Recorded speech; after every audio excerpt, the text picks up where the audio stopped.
Good morning. Welcome to our NCBCE NC Virtual I Work NC Career Connection Speaker Series. Today we're excited to have with us Ms. Kathie Smith. She is a well-rounded nurse. She's graduated magna cum laude from Barton College with a Bachelor of Science in Nursing. Prior to her BSN, she earned her associate's degree in nursing at Wake Technical Community College and then passed her nursing board examination to become a licensed RN. She's been with the Association for Home and Hospice Care of North Carolina since 2004. Currently, she serves as VP of Home Care and State Relations. Prior to her employment at the association, she worked with NC Medicaid in the Home Care Policy section. She has extensive experience working with the Division of Health Service Regulation of Home Care Licensing Rules, Laws, and Regulations, as well as NC Medicaid on policy and billing requirements. She provides technical assistance on regulatory and operational issues to AHHC members. She's certified in integrated care management and a master trainer in coaching supervision. She's a frequent state and national speaker on home care licensing rules, regulations, laws, and payer source policies. She's an editor to 2 member newsletters, including the In-Home Aid Partners and Quality Care newsletter with a national viewership. She develops curriculum about adult learning, centered principles for association members, and serves as a primary nurse planner for providing NCNA approved nurse contact hours for continuing nurse education. She also does face-to-face webinar training for association members across the state. She's instrumental in planning and implementing statewide educational conferences for association members. So welcome, Ms. Smith, and we can't wait to hear what you have to share with us. So I'm going to stop sharing and turn it over to you. Okay, I'm going to go ahead and pull up my screen. And okay, so I just want to verify you see my screen. Not yet. Not yet. Okay, let me go back to share screen here, and let me do this, and we'll see. How's that? It's starting to share. Thank you. That's great. So, you're welcome. Okay. So thank you for that great introduction. And what we're going to talk about today is just sort of my career journey, because it started in high school. And I know that this Career Connection speaker series is geared towards students in either middle school or high school. And you'll see as we unfold this that my journey definitely started in high school, and that's how I got started. So welcome. And if you think that you're interested in a career in nursing, then you'll find out that middle and high school is probably where it'll start for you as well. So again, I'm Kathie Smith, and it's nice to meet all of you virtually. Feel free to chat through the chat box, the Q&A as well, because we'll be monitoring that, and I'd like this to be as interactive as possible. If you have a question, I said interrupt me, and I will stop and we'll answer that. Or at the very end of the presentation, if you just want to absorb it, we'll have time for questions as well. So just know that this will be interactive. It won't be just me talking. It will be interactive for any questions you may have or explanations or anything of that nature. So just in general, let's just talk about nursing as a career in general. So this information is from the Bureau of Labor Statistics, and it's information about nursing as a career. And first of all, I pulled up the information on licensed practical nurses, because there are 2 types of licensed nurses. Licensed practical nurses is what we call them in North Carolina. Some states may call it a licensed vocational nurse. And they provide nursing care. And they work in different environments as well.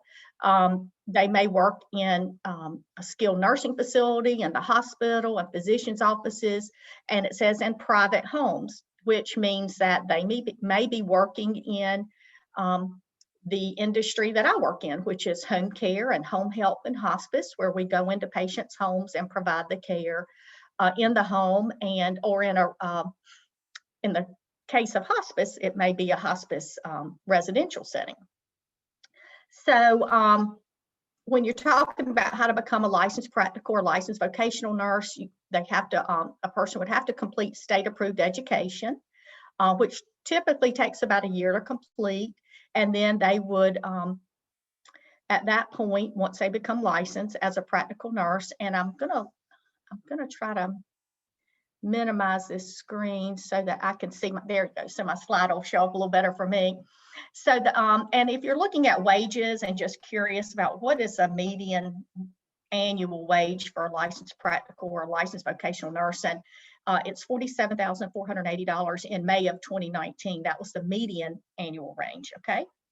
And it says the employment of licensed practical and licensed vocational nurses is projected to grow 9% from 2019 to 2029, much faster than the average for all occupations. So just in healthcare in general, it is a growing occupation because, as many of you may know, but you can see the statistics on the aging population and how we're going to have people who are going to be over the age of 65, and there's a high jump in that number because of what are called baby boomers. So as the baby boom population ages, the overall need for healthcare services is expected to increase. So we're going to see a shift in the older population versus the younger population. And as a person ages and potentially has chronic diseases, and we are living longer now with chronic conditions because of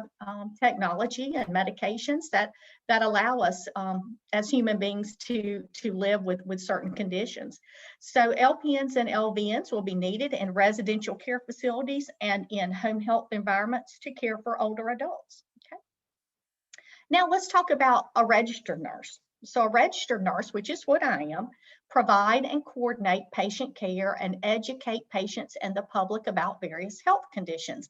One of the things you'll hear in terms now more than you had heard in the past, we've always known that there are factors that affect a person's health, not just their physiological, but also other types of whether someone has food and shelter.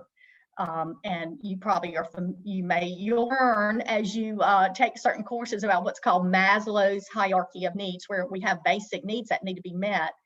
And then we go up that pyramid for those needs. And so there's something called social determinants of health. And those are, does someone have a safe place to live? And do they have shelter? Do they have food? Do they have other transportation resources? Do they have all the other resources they need that integrate with their physical needs? So that's, RNs, that's part of what they do. They coordinate patient care and they educate patients and the public about various health conditions.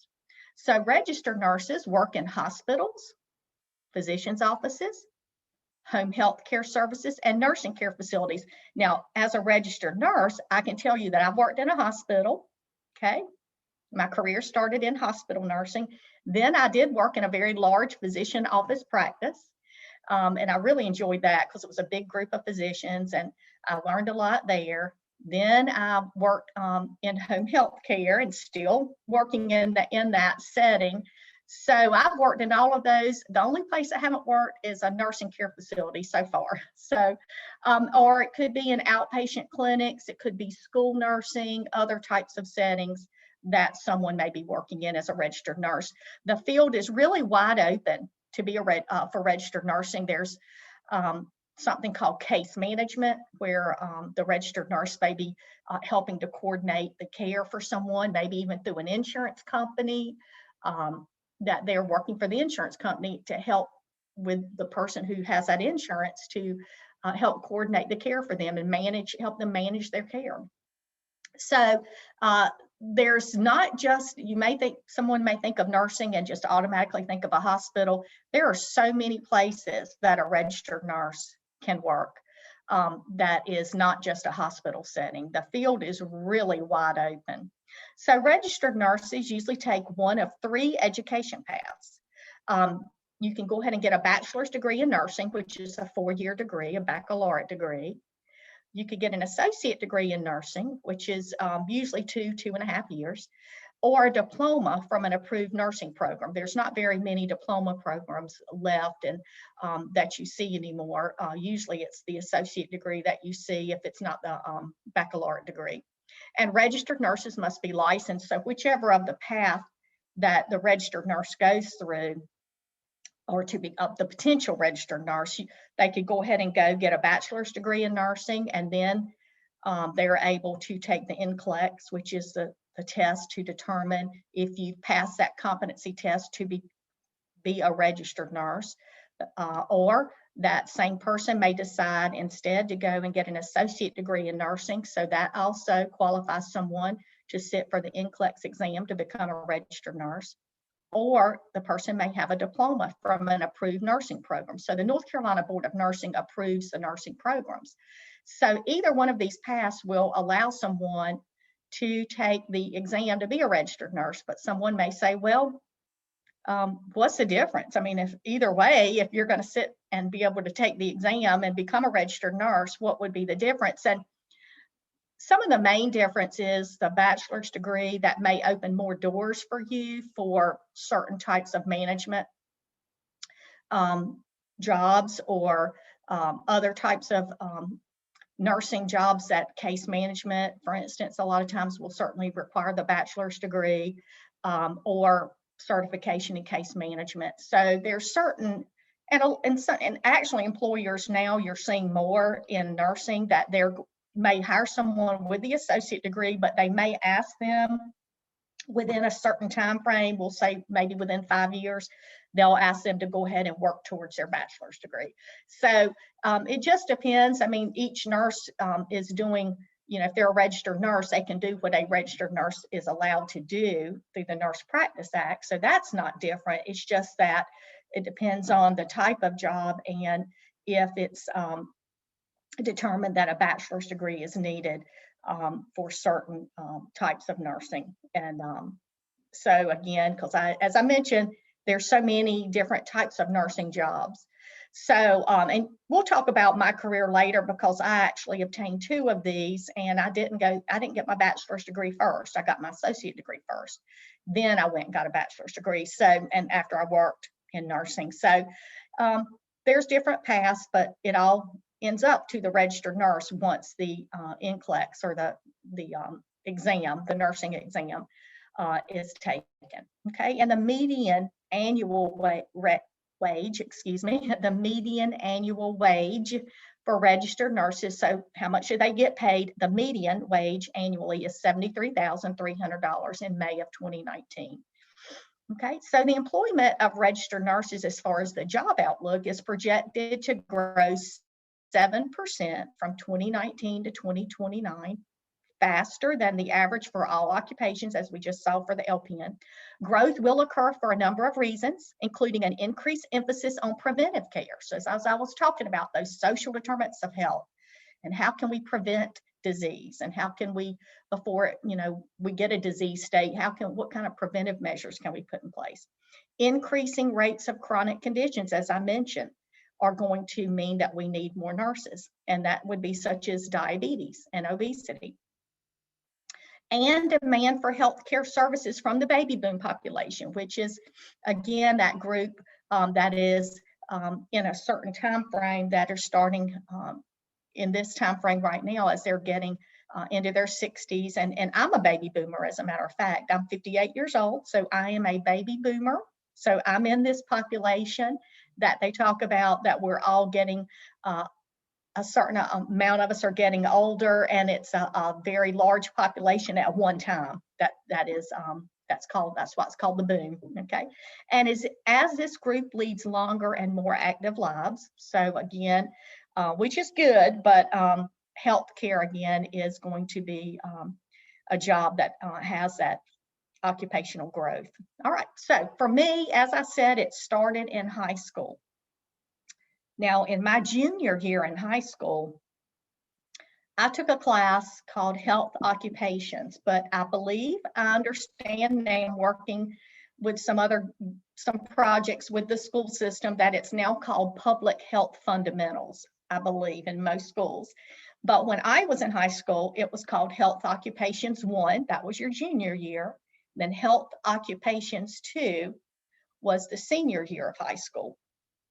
So I had taken science courses and biology and chemistry, and because I knew I was interested in those types of things. I loved anatomy and physiology. I took that in high school.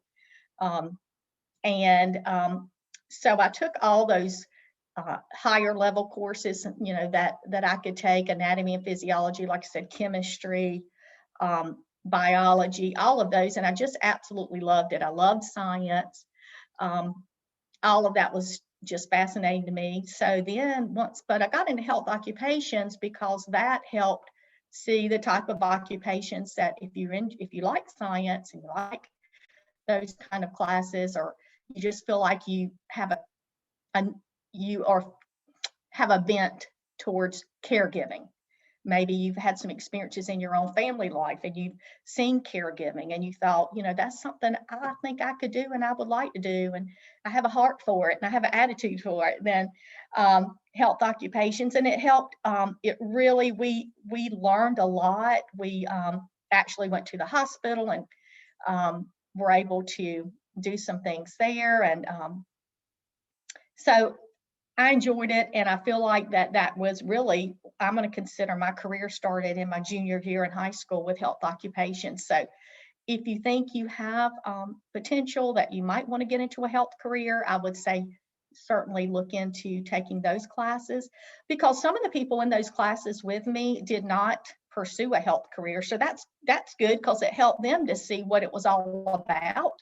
And then they found out, no, that's not what they wanted to do. So it's always good to, not only it may launch your career, but it may be you decide, no, this is not what I want to do. Okay, so again, the path for me was health occupations, science classes, anatomy classes, chemistry, and in English classes, I took the AP English classes because, of course, English is very important. And writing papers and all of the things, and just so that I took that. So again, those type of science, anatomy, chemistry classes, all of those kind of classes you can get into, I think will be important for you to launch your career as well, and help you when you go to college, that you'll have a foundation, because those are the type of courses, of course, you'd be taking for a nursing career. Okay. And then I went to the community college. I went to Wake Technical Community College, and I attended and graduated with an associate degree in nursing. And that was a 2-year course, and that included over part of the summer. And while I was obtaining my associate degree in nursing from Wake Technical Community College, I worked in the hospital as a nursing assistant, because after a certain amount of time in my associate degree program, I had obtained the educational level to be able to do that. So I really feel like that experience working as the CNA in the hospital while I was obtaining my associate degree really helped, because it helped me to be around patients and to just experience what healthcare really was. And the nurses were so kind and really helped me along, and they knew I was in nursing school, and I just got to see things, and more than just being in school and having my clinical rotation in school.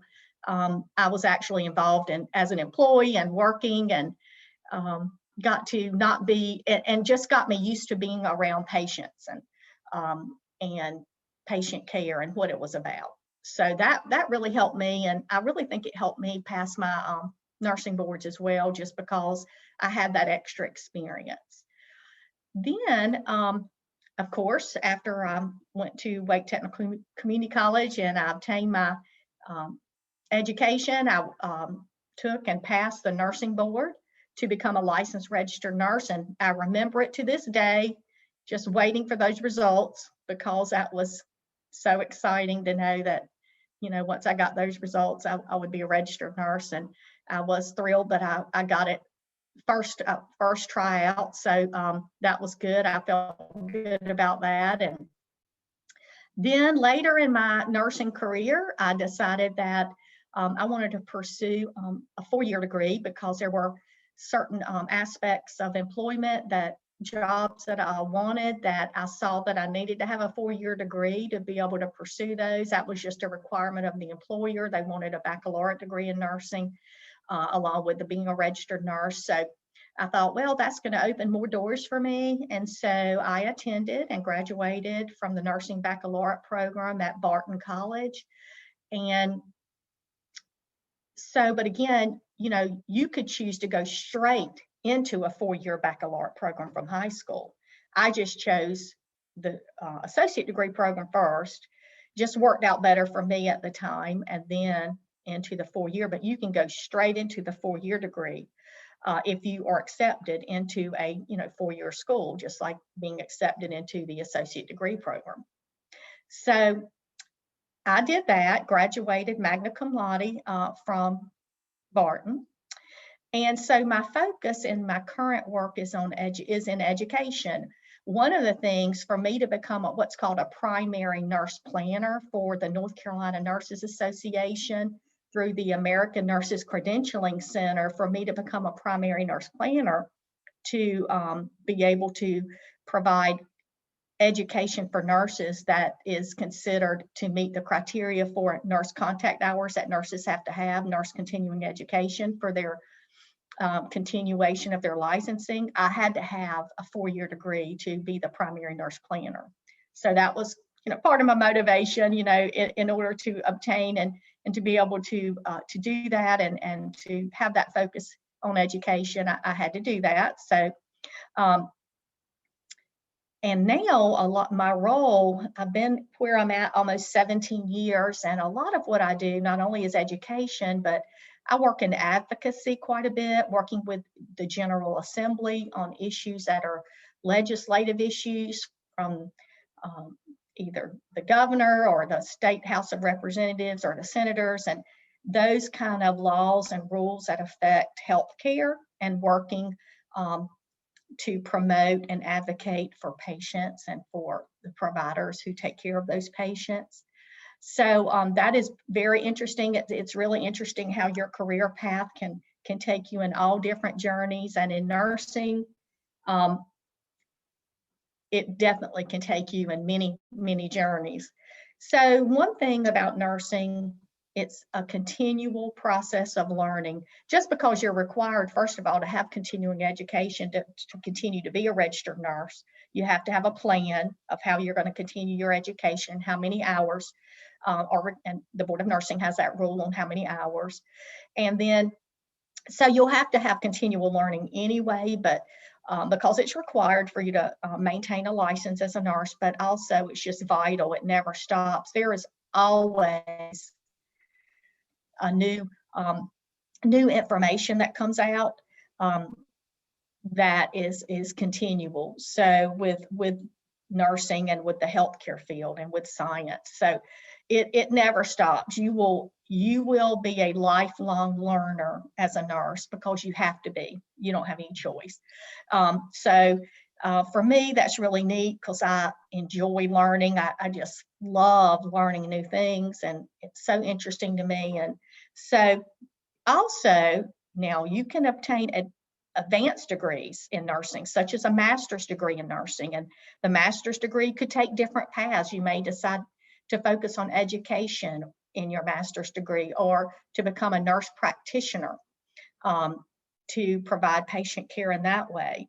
Or you could even from there, one of my colleagues right now that I work with at the association, she has her master's degree, but now she's pursuing her doctorate of nurse practice. So the sky's the limit with nursing as far as your education. You can just continue. And sometimes you could go and work for an employer. This is something you might always want to keep in the back of your mind, who will help you pay for your education. They may pay part of it, they may pay all of it, but that's something to think about because sometimes there will be employers that will pay for your education. Ms. Smith, we have a couple questions if you'd like to take them. Let's do. Okay. One of the questions is there a resource that shows the additional opportunities that are available for nurses who do have their 4-year degree versus having their associate's degree?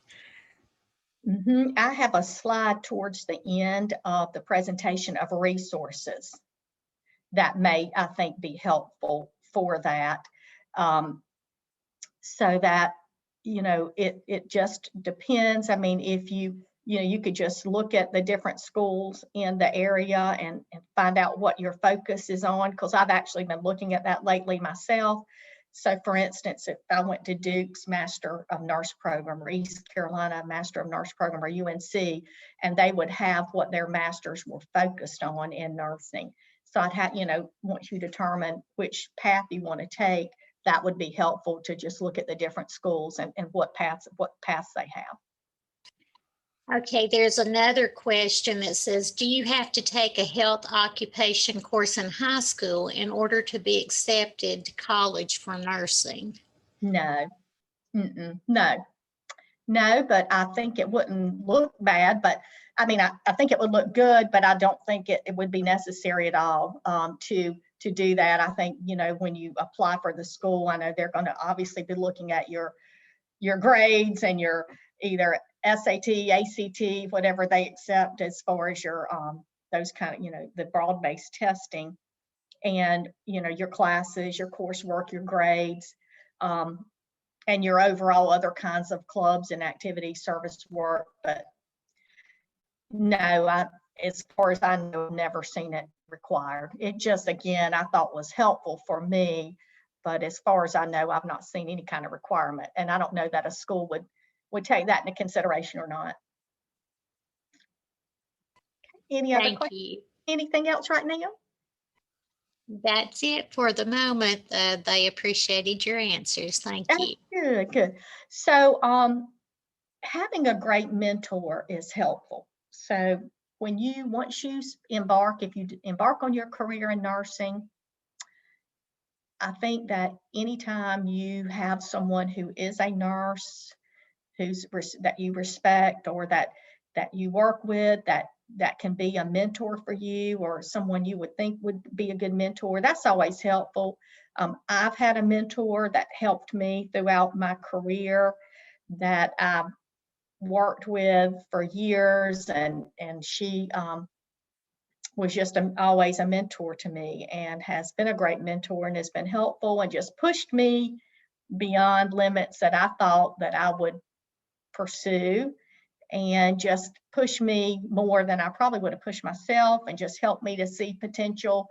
And I think it's always good for us to have that. We need somebody in our corner, a professional mentor, if we can do that. That just helps, I think. So if you think about that, try to think about having a mentor that could be helpful for you. And then I'm also a member of several nursing professional organizations. When I was in school for my 4-year degree, because of my grade point average, I was invited to be in Sigma Theta Tau International Honor Society of Nursing. And so I was inducted into that and maintained my association with Sigma. Another Alpha Chi organization, another professional college, organization. So, and then I'm a member of the North Carolina Nurses Association, the American Nurses Association. So I try to maintain membership in those professional organizations, and especially with Sigma, because I had to be accepted into that. And so I definitely am not letting that go, because that, that required being asked to be in that. So the reason for that is because I feel like professional organizations can raise you to a level of just more learning. They just provide so many resources and so much about research and so much, I think, cutting edge information, that it just helps me to stay, I feel like, abreast of very current issues and to see more global issues in nursing. And so I actually got involved with the North Carolina Nurses Association, that I'm on the advisory committee for the Triangle region, because the North Carolina Nurses Association is broken down into different regions. So our Triangle region, we try to provide education. We just provided some education for nurses on resilience, and really good practical, very practical tips. And we try to provide education and recognition and awards. And so also as a student, you can join the North Carolina Nurses Association. So, keep that in mind as well. But I think it's just important to, as you're pursuing your career, to try to join at least one professional organization, but as many as you can. I think you'll find those helpful. I never really, I guess, knew that how much it would be helpful until I joined one, and then I was like, oh wow, I've loved getting this information and all this just thought-provoking, big picture information about nursing, and with a lot of good information too. That was everyday good practical information as well. So, and until I got really involved in those, I didn't know, I don't think, the value, but now it would be, I think, hard for me to do without them. I would miss it, I'll put it that way. Okay, so my path to now, I think we've already talked about this because this was in the opening slide that was read for my bio. So you already know, so I'm working with the Association for Home and Hospice Care. So now we'll drill down a little bit into this particular type of health care. So I work for the Association for Home and Hospice Care of North Carolina and South Carolina, okay? And so 2 states, and I'm the Vice President of Home Care and State Relations, and I'm the primary nurse planner for nursing professional development. So as I'd said, I've worked in a hospital, I worked for a physician practice, I worked in a hospital-based home health agency, I worked with the North Carolina Department of Health and Human Services, and you've seen them on the news a lot when they're on with the governor talking about the public health emergency with the COVID-19 pandemic right now.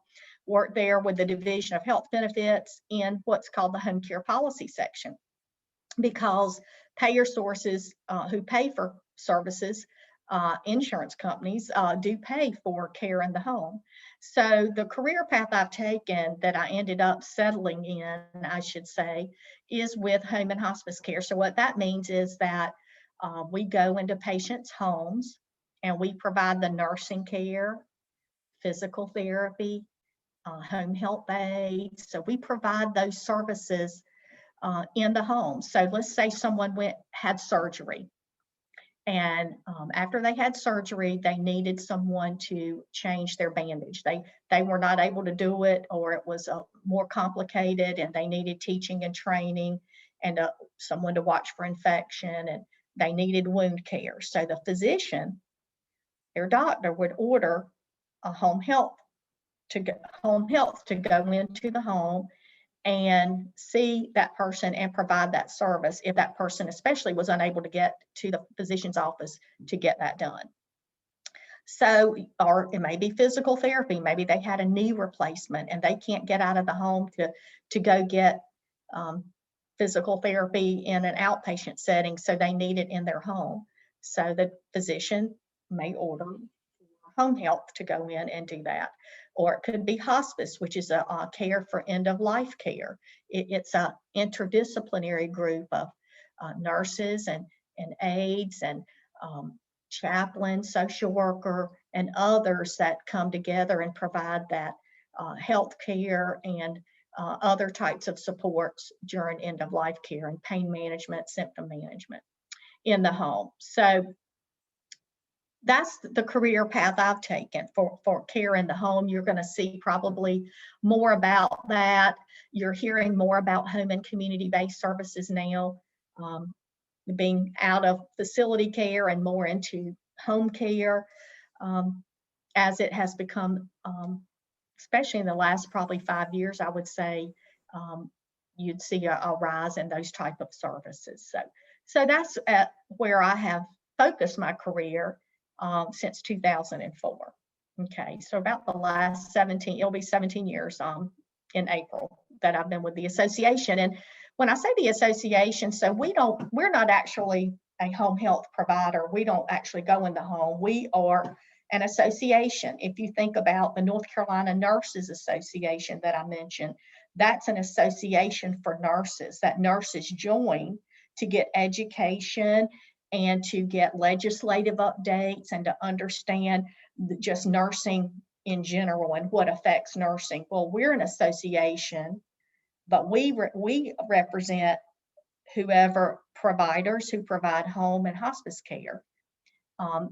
So all the nurses and therapists and physicians and all of that who are with what are agencies that provide that type of care. So we have 3 nurses that work in our association and a lot of other support staff. And so we do a lot with policies and regulations and procedures and writing policies and understanding laws and rules and then getting that information out so people who provide that care will understand what are the laws, what are the rules, what are the requirements, and try to affect legislation affecting that type of care as well. So that's what I do. And so someone may start out as a nurse, we'll say in a hospital, and then they may go and work in a physician's office like I did, and then they may actually go work in a home health agency, which I did. I worked for, it was a hospital that had also a home health agency. So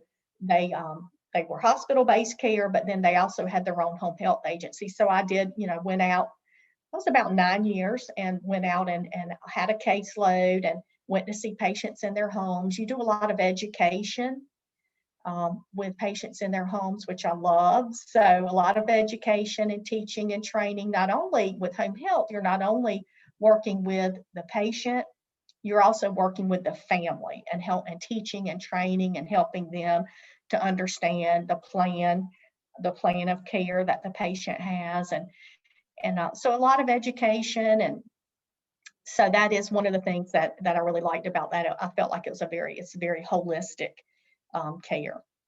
Okay.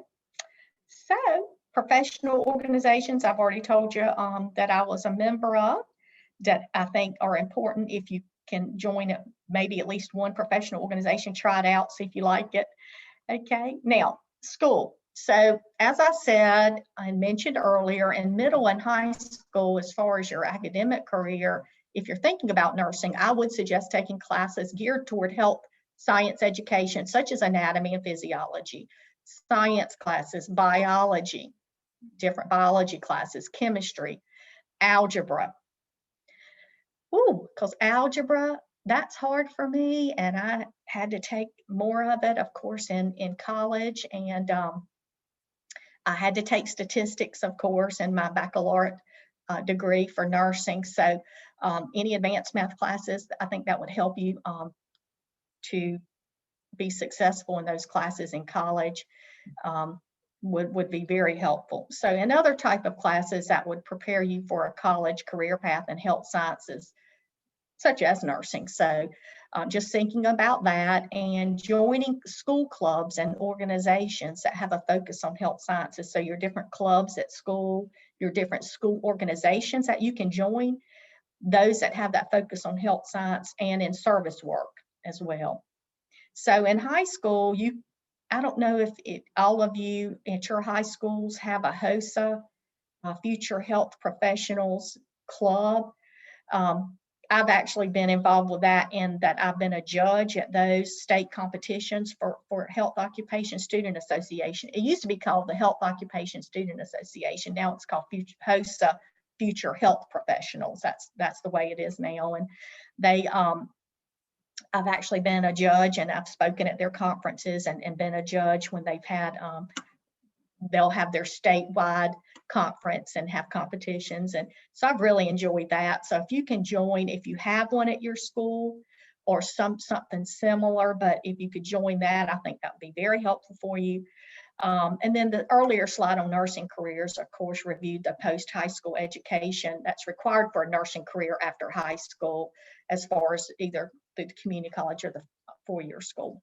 So additional clubs and work experience or shadowing, you may want to think about becoming a CNA, and I believe in most high schools with public health fundamentals, a lot of times now you can actually obtain the required state approved education to go and get the competency testing to become a certified nursing assistant, to be listed as a nurse aide 1 to show you have that credential in our state. I don't know if all high schools have it, but I do know some do. You could even volunteer at the hospital. I know my daughter volunteered at the hospital in high school. She had to go through all the volunteer orientation and all that was required of that, but she was a hospital volunteer. Service work, if there's opportunities for you to do any kind of service work, I think that just helps you to understand service and to have a heart, if you have a heart for service, and just to do that. And I think that would be helpful for you as well. So personal advice and experience, you have different paths to be able to obtain your career goals. Again, I've talked about whether it be an associate degree, or you may even start out as an LPN and then go back and go down one of the paths to become a registered nurse, which we talked about was the 2-year degree, the associate degree, or the 4-year baccalaureate degree, or the diploma program, either one of those getting you the education required to take the examination to become a registered nurse. So I would say work closely with your school counselors. That's going to be very important with your aspirations and your goals, to go ahead and when you lay out your schedules and determine what classes you want to take, and look for scholarship opportunities with your school and talk to your counselors about what you are interested in, and try to get all the scholarships that you can and look for those scholarship opportunities. And just keep in mind, once you do have your first employment job as a certified nursing assistant, perhaps, or as a nurse, either one, if you have a certain career path you want to take for education, find out, does the employer pay for your continued education? Because that does happen a lot now, where they will pay for your continued education. So find out about that. And then shadowing opportunities, look for any opportunities for shadowing and going out on to see these different careers and in the different settings, and find out if they have opportunities to allow you to do that. A list of helpful resources. The North Carolina Board of Nursing regulates nursing in North Carolina.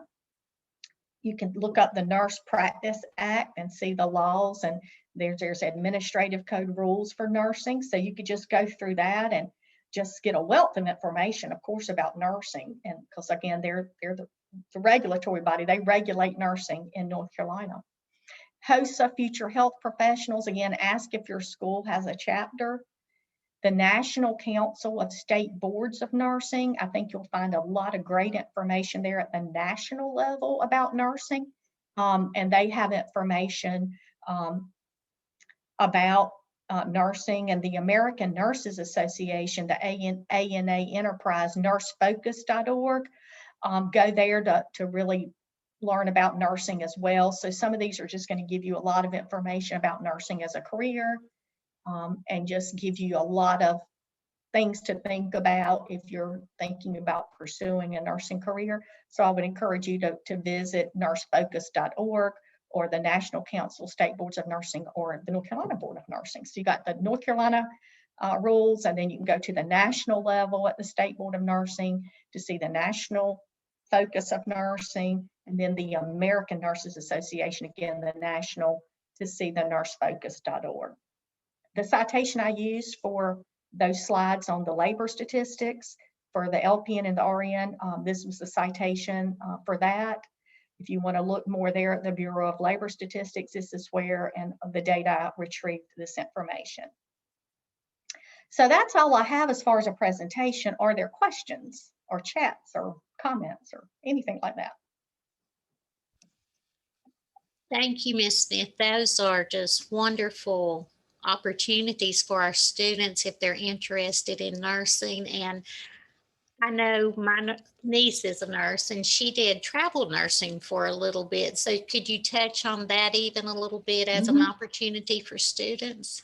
Yes, there is. Once you become a registered nurse, there are companies that hire nurses to do travel nursing. I actually worked with someone who did that, and she would send me postcards from different places. So you would just have to, find out who does that, what companies, and what would be required. But there is something as well in North Carolina, you'd see at the Board of Nursing called the Compact, where we have a compact with other states that are licensed in this state. You may be able to, use that same license in other states through their state licensing as well. But the travel nurse is definitely a specific, and they can go all over. It's really neat. And if you want to become a nurse and you like to travel, then that would probably something you'd definitely be interested in.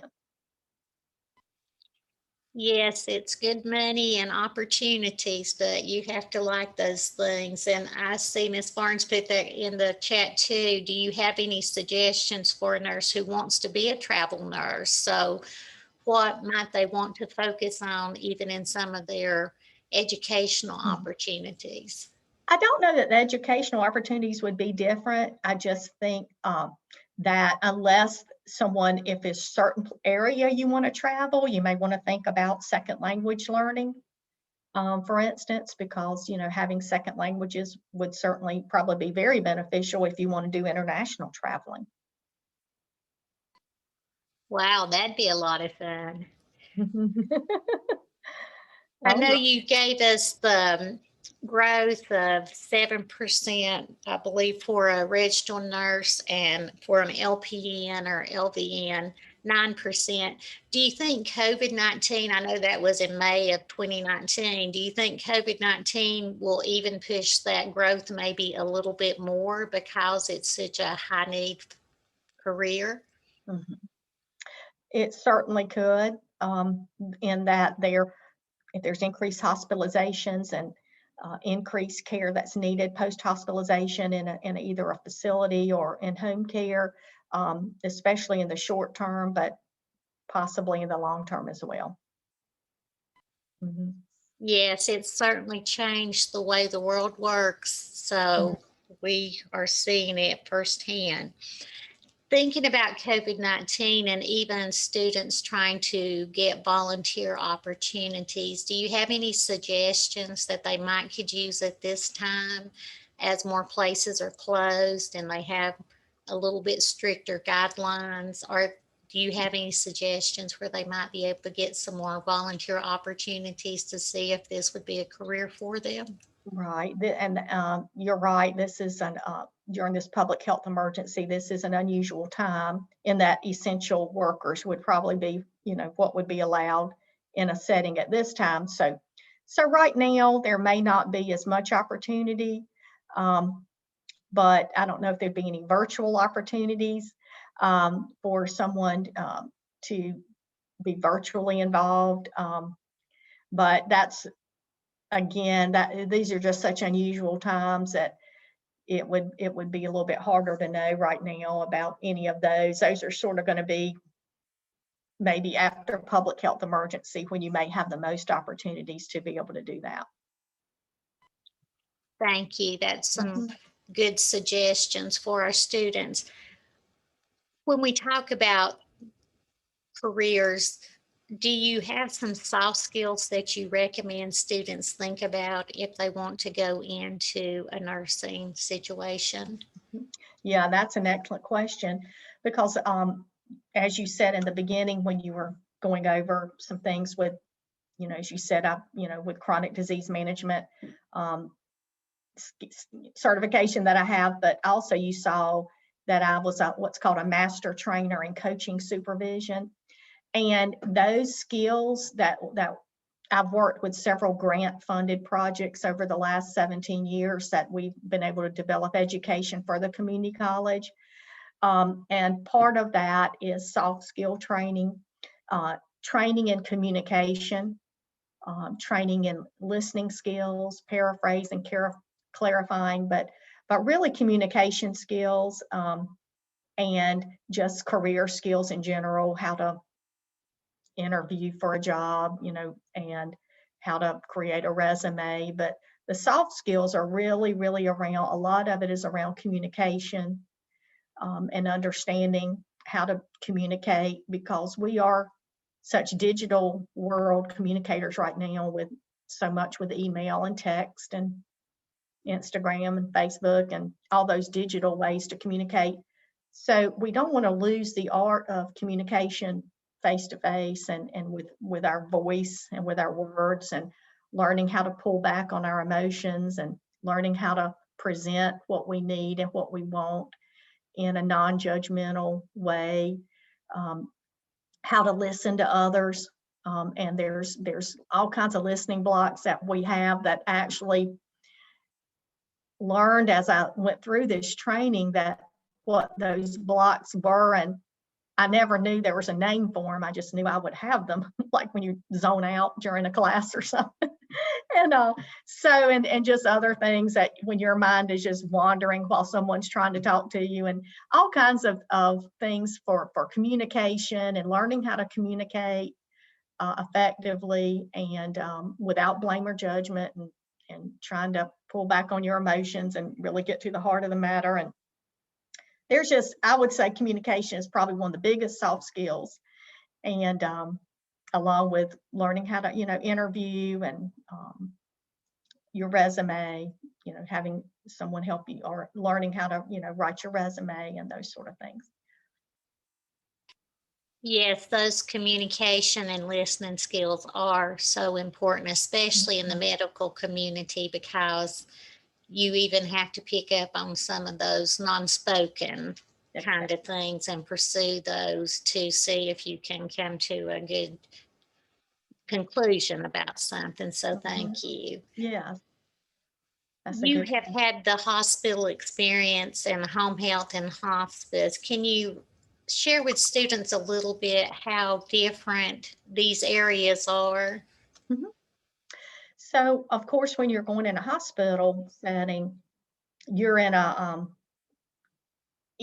facility where it's the hospital is or where the patient, all the patients are going to be, we'll just say, in the same type of rooms, wearing the same type of clothes, having the same, it's all going to be the same, as far as, because the patient is there in the hospital, and it's the hospital policies and procedures, of course. And it's you don't really see that whole person. So someone may come back to the hospital frequently. Maybe it's someone who has a condition, and they just keep having to be admitted to the hospital, and just, it's hard to understand why, because, are they, they've got their medication, they've got this and that, but it's not until maybe the next level of care, somebody orders home health, and the home health nurse goes in, and the whole interdisciplinary team, maybe therapy, social worker, all those that can be ordered with home health go in, and they determine this patient is not able to afford those medications that are being prescribed for them. This patient doesn't have a safe environment, or this patient doesn't have the resources or the energy or the strength to clean their environment, or to fix or prepare their food. They don't have food in their refrigerator. Well, you need nutrition, and you need to be able to have transportation to get to the doctor. You need to have an environmentally clean environment. And you may not know that about someone in a hospital. You don't understand those social determinants of health, even though those questions may be asked. Is it really known until you go actually into the patient's environment, and then you can see where you can affect change with their health and with their environment, and other effects that they may need. Whereas, not saying that the home health agency is responsible for all that, but they do coordinate. They are responsible for coordinating and helping get the resources in that person needs to be able to have the best health outcomes available. And that just may not be known as much as going into someone's home and really seeing what the barriers may be, and trying to help them be their very, very best through all the resources that you can surround them with and help them with, whether it's obtaining their medications, or helping them obtain food, or helping them obtain heat, or helping them have pest eradication, or other things that needed for a safe home environment.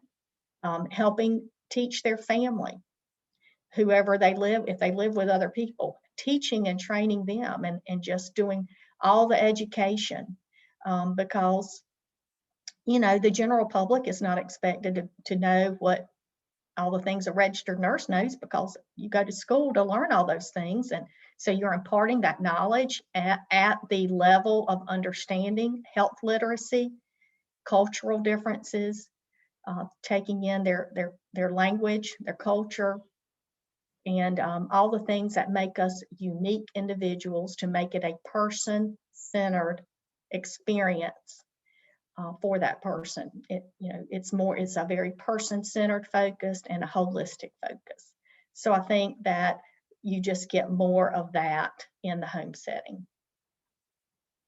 And it's the physician orders the services, you follow physician orders, and so you still have that, you know, where the physician is working with the patient, but the physician, you know, is ordering, and so as a nurse carrying out those orders, but you're just doing it in the home. So again, you're affecting change from the holistic viewpoint. Does that make sense, and does that help? Oh, yes, we've had some of those experiences at my house just because my mom had a chronic health issue. Could you address a little bit about hospice? And even it was very different when we had that service, but it was a wonderful service and a huge blessing.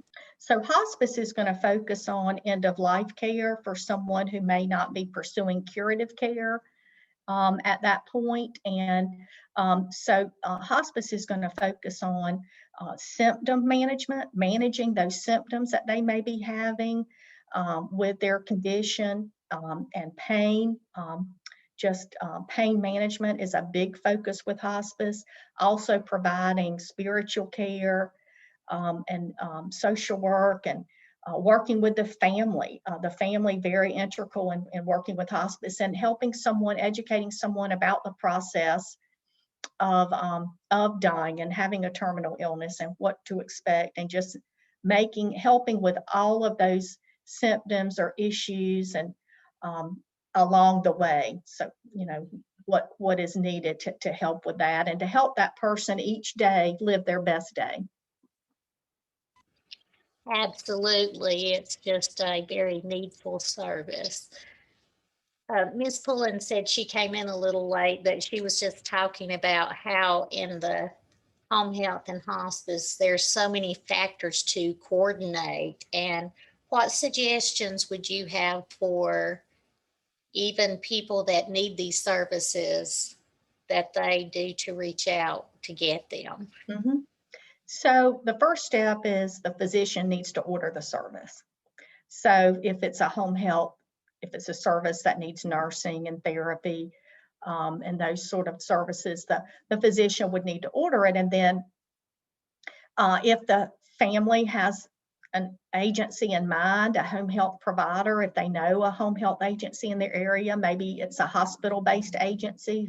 Most hospitals have home health agencies, or it may be a freestanding home health agency that's not, you know, with a hospital. And if they know a home health agency, if they've heard of one in their area and someone's used it, they heard good things, or they could look there.